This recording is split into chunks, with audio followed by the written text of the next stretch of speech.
Nick Adolphson here from the Maine Christian Civic League. I'm here this afternoon with Pastor Trent Boyd from West Buxton Baptist Church in West Buxton, Maine. We're just going to have a little conversation this afternoon about spiritual engagement in the Statehouse, spiritual engagement in civic government, and how that should impact the church. So, Pastor Trent, welcome. It's great to be here. It's been great just catching up, and it was an interesting day today for sure. So I have to start with, where in the world is Hatfield, New Brunswick? Yeah, Hatfield Point, New Brunswick. Hatfield Point, New Brunswick is in southern New Brunswick. My people landed there when they got kicked out of this country after the Revolution, and grew up there. And God just used a lot of people in my life to really assure His call on my life. And it was back in 1998, God called us to move over to Maine, back to my wife's home state, and it's been a wonderful journey ever since. All right. Well, I didn't mean to discredit you by letting everybody know that you've got Canadian roots, but I also have some Canadian roots, so I figured, okay, we'll just as long as it doesn't come with tariffs. I mean, that's that's good. So, how long have you been in the ministry? My first ministry, I guess, was 92.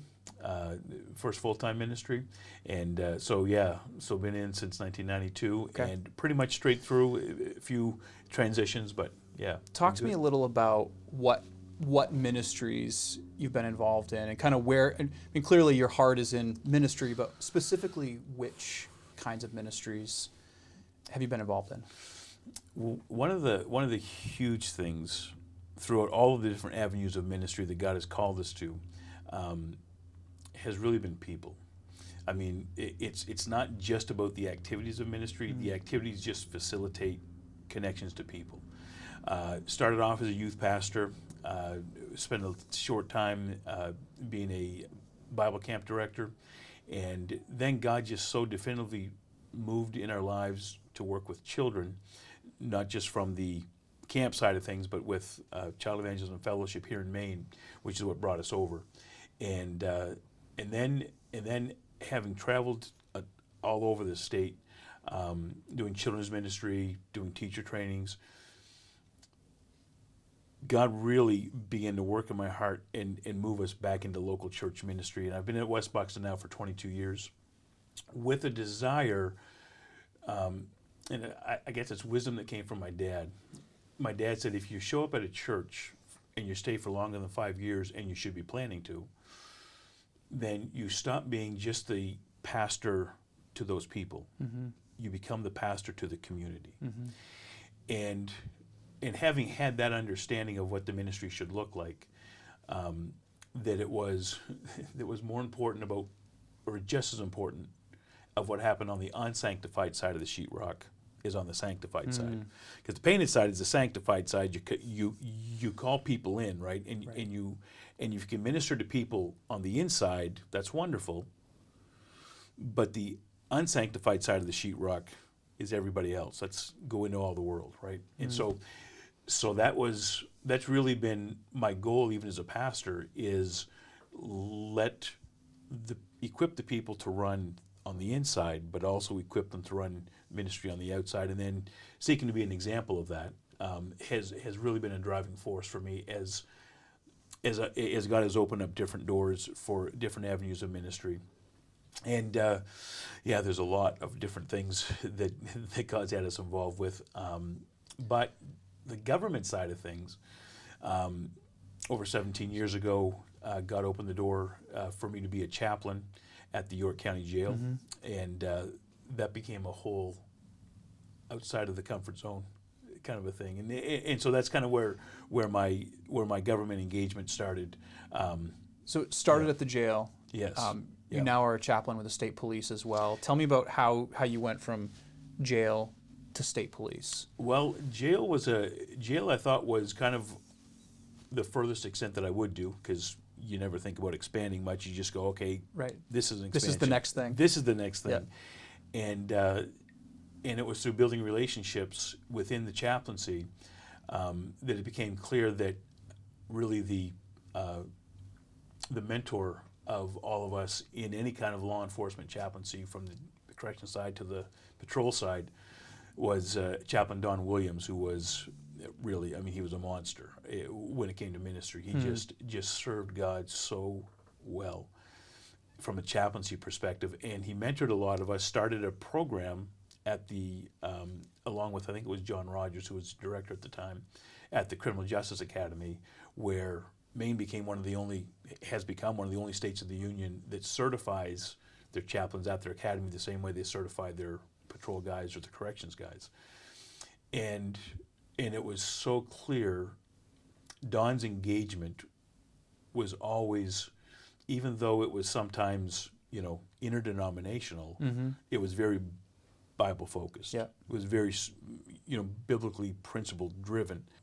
So, talk about being a chaplain with the state police. There feels like there's probably some obvious moments where that chaplaincy is really important, but I think regular people think like, some sort of tragic circumstance, Yes. a bad accident. Or tell me a story about just an opportunity you've had to infuse biblical truth, biblical love and grace into a difficult circumstance, and how that is going to transform the story.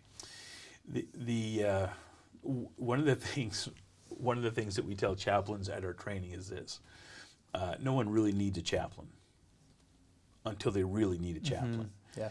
And so It's a little like being the pastor outside the walls of the church, that's right? You don't need a exact- pastor until you really that's really exactly need one. what it is. And so, but the problem is, within the law enforcement community, trust is hard earned. Yeah.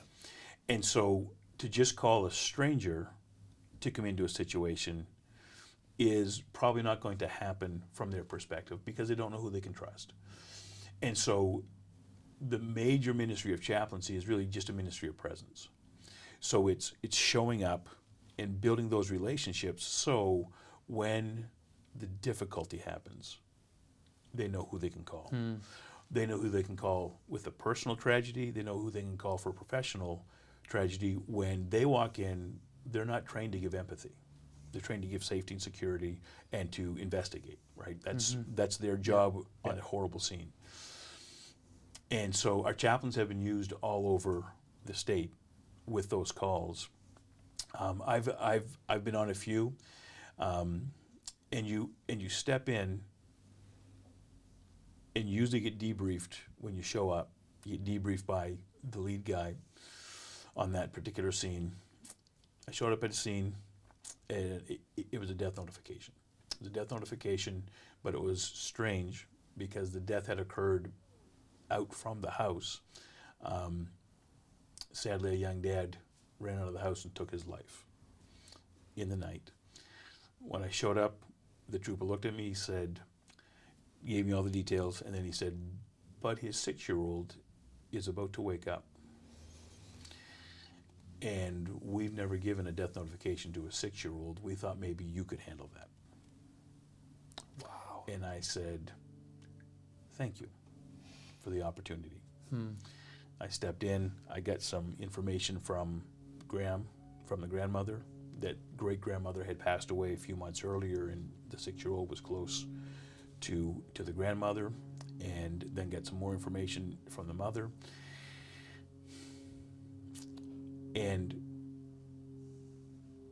the scriptural piece at play, and it's I don't want to stretch it too far, but the relief on those troopers' faces that I was there to take care of that completely, that there was this, it was carrying a burden.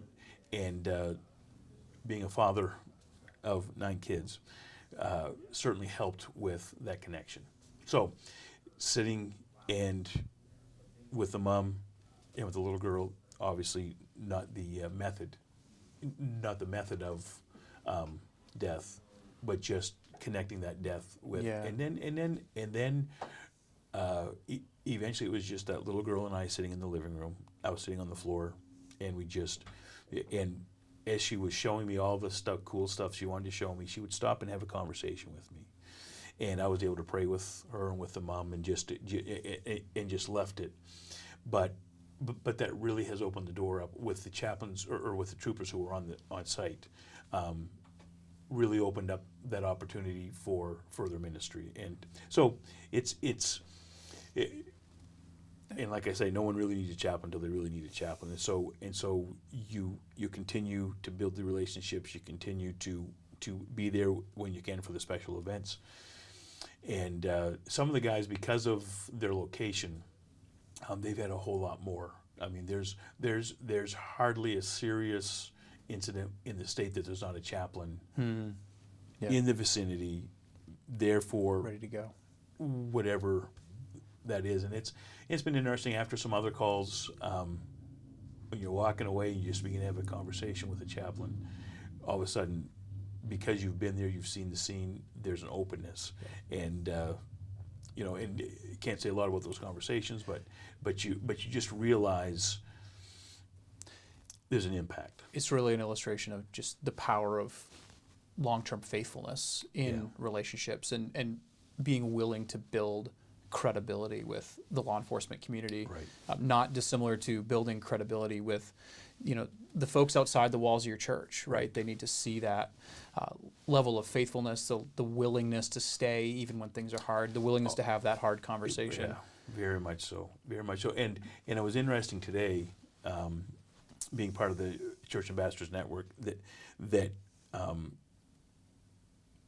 there were already a number of relationships built. As I was introduced to my representatives, I wasn't really being introduced because I've met them at different places at different times. We've had conversations, but it was, but understanding the role of presence without needing to be all that forceful about pushing my personal beliefs. And I love what I heard somebody say. They said, it's really interesting that the people who most want to tell you about their religious beliefs aren't really interested in hearing what yours are. And that's been kind of a guiding principle that I've sought, to be able to really make a connection first. And within that connection, building that kind of a safe path for those conversations to happen on both sides. Well, and the credibility, that credibility piece comes from listening. And I think in a world where it feels like social media dictates our policies and our politics, and you expect to be able to walk up to your legislator and demand, I believe this, therefore you should do X or Y. Right. And to have you walk in and say, hey, I'm not here for that. I'm here because I'm a pastor in your community, and I want to build, I want you to know that I'm praying for you. I want you to know that I'm spiritually seeking God's face for your health, for your wisdom, for your family. I know it can be very powerful, having seen some of it. Well, yeah, because then it's just simply asking, how can I pray for you? Yeah. And today was a great start.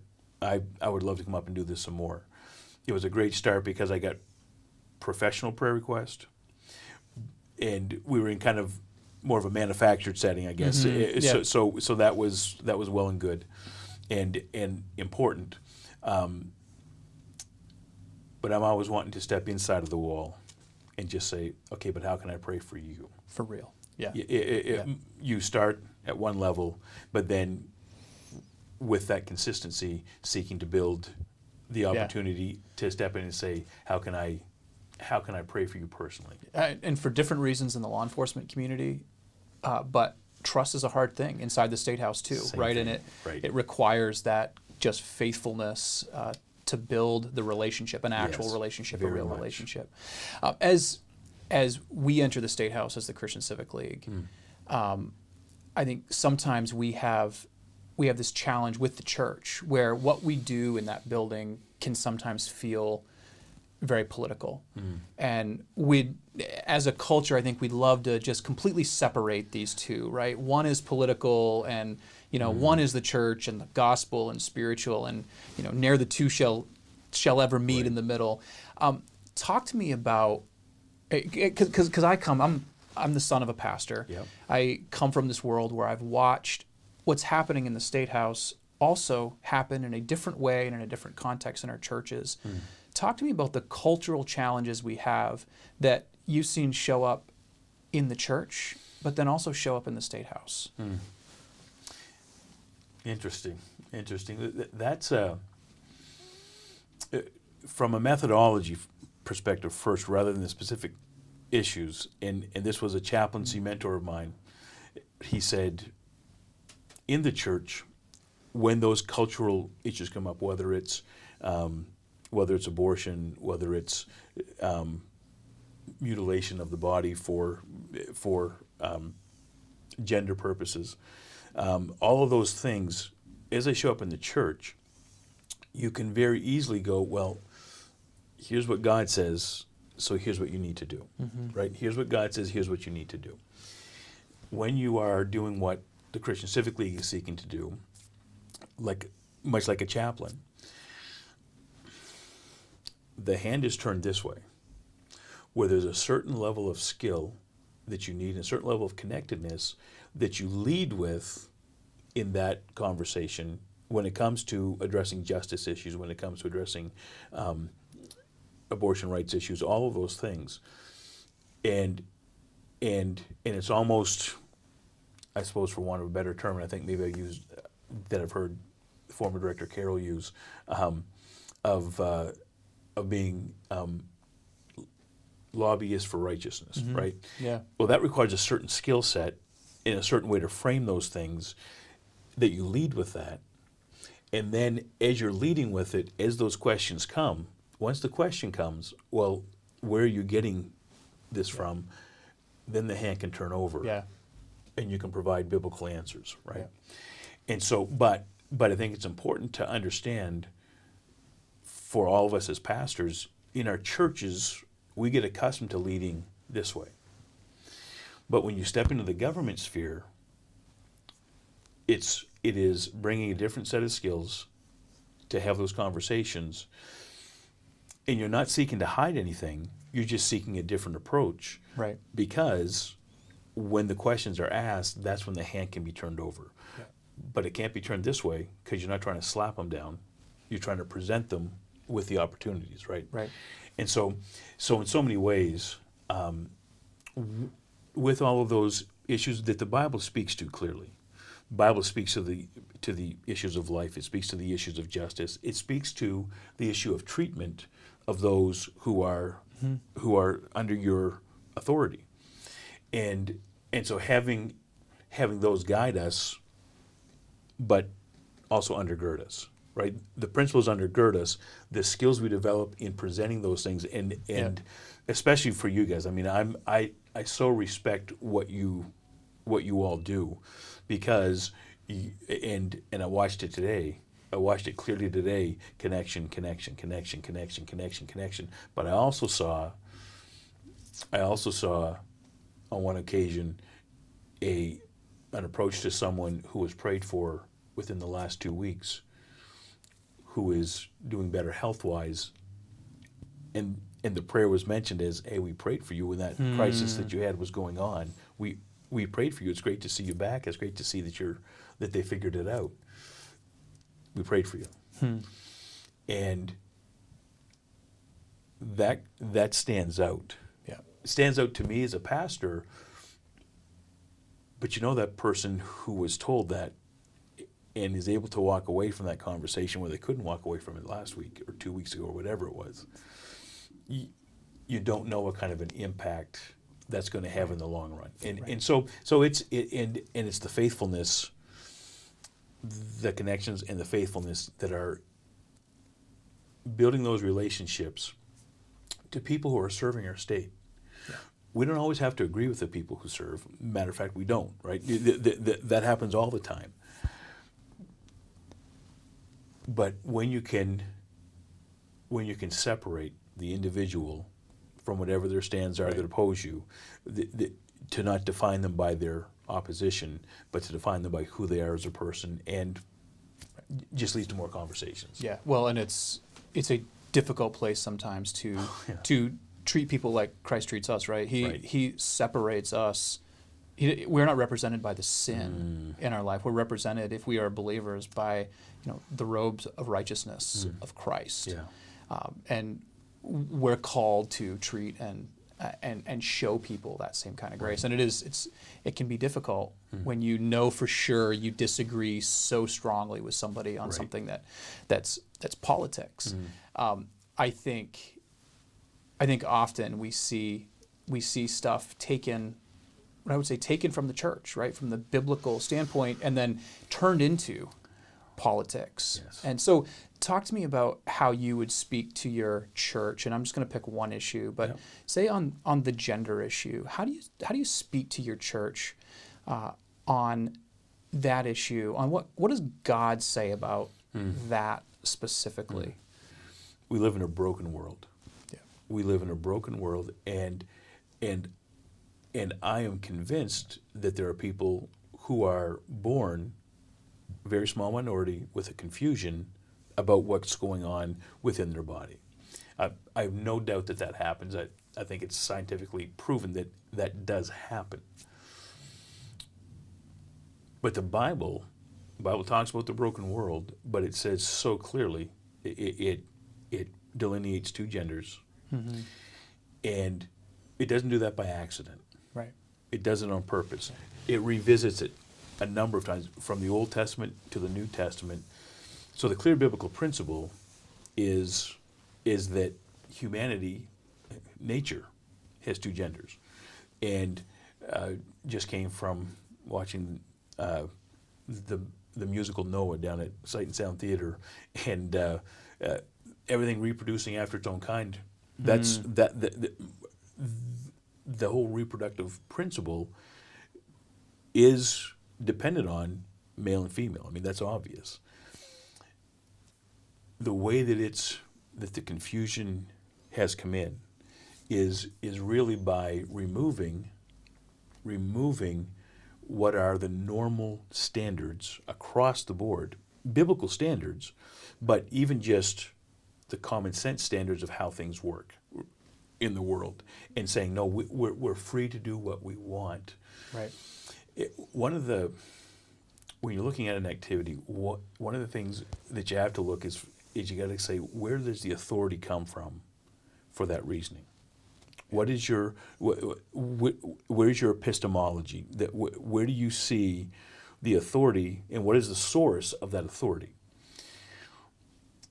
So this whole conversation starts there, right? It starts with that. Starts with the source of authority. Who is right. God? Who is God? Who is God, and how did He create? Now, if you dismiss God and dismiss His creation, well, then your source of authority certainly gets a little more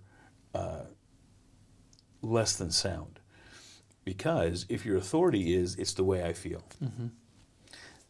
I don't know about you, but the way that I feel often can be changed by a really good ham sandwich, right? Now, right? There's for me more than most. Yeah, I mean. It is such a feelings are not a definitive way to lead, definitive way to live. And so once you get your source of authority, then out of that flows ethics. Right? What's the ethical framework by which we live? And then personal ethics and socio-political ethics, all of that. How do you deal in society? How do you deal in the government if the principles don't have a sound authority? And so from a church perspective, we use God's word as the authority for our lives. And the gender issue, we bring it and we run it through the lens of God's word, and we say, what comes out on the other side is clearly the necessity of two genders.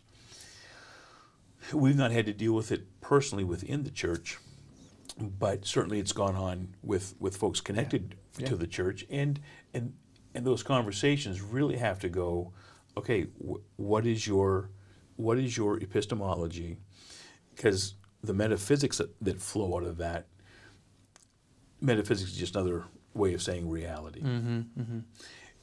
And how often do we talk to people and we ask them what their opinion is, and they come back, in your mind you go, they're living in a whole different reality. Right. But they are. because their metaphysics is formed by a different authority, and not a very sound authority oftentimes. And so, of course, the reality is going to look different. And if the reality looks different, their ethical boundaries are going to look Might different. need a different starting point. Yes, a different starting point once again. And it's so this issue, along with just about every other one that ends up getting discussed over in the State House, it does start back at the starting point, the foundation, and that really is Very much. God. Who is God? Right. Is he truly God? Is he something you've made up in your head, or is he the God of the Bible? Right.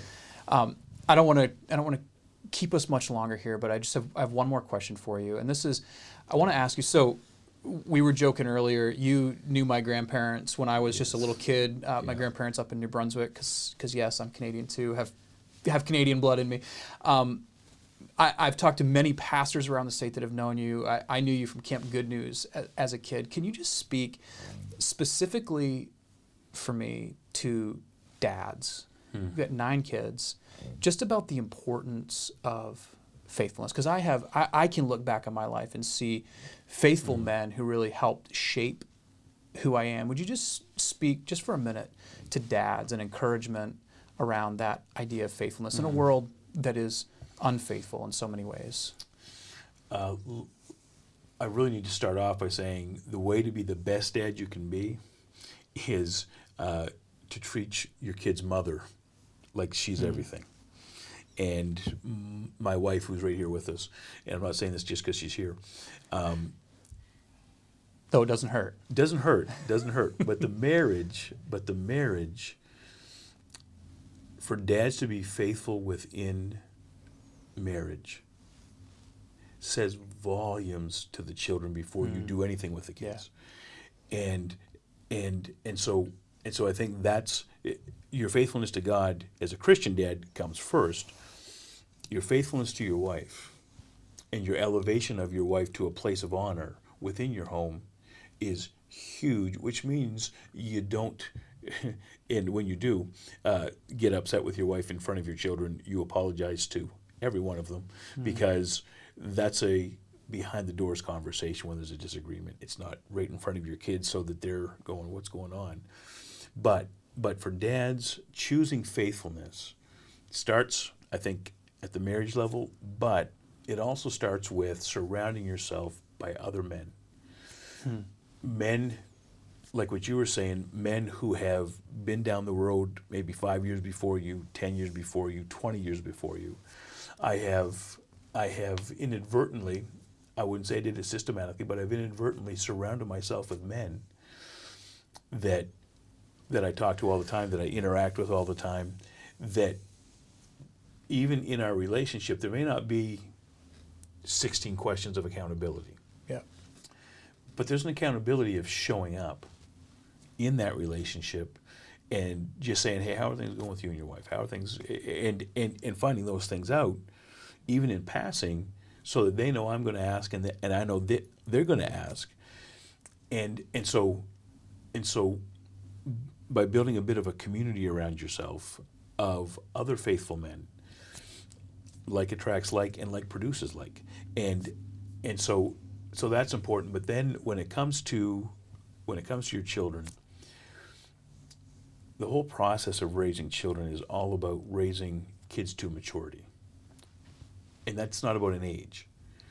That's about teaching them from a young age what they're responsible for, and then holding them accountable to those responsibilities, and that's in partnership with your wife, the mother of your children, making sure that you're on the same page as to what's expected and then what the results are. Clearly stated expectations go a long way, because clearly stated expectations come along with clearly stated outcomes from a failure to maintain those expectations. I'm sure your dad never had to do that. No. But that whole piece, faithfulness flows by showing up every day, being faithful with God, faithful within your marriage, and then faithful to your job, whatever your job is, whether it's ministry or not.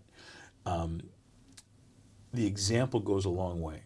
The example goes a long way. We've got at least half of our children out on their own at this point, and praise God, they are doing well, seeking to follow the Lord and seeking to continue to love their family. their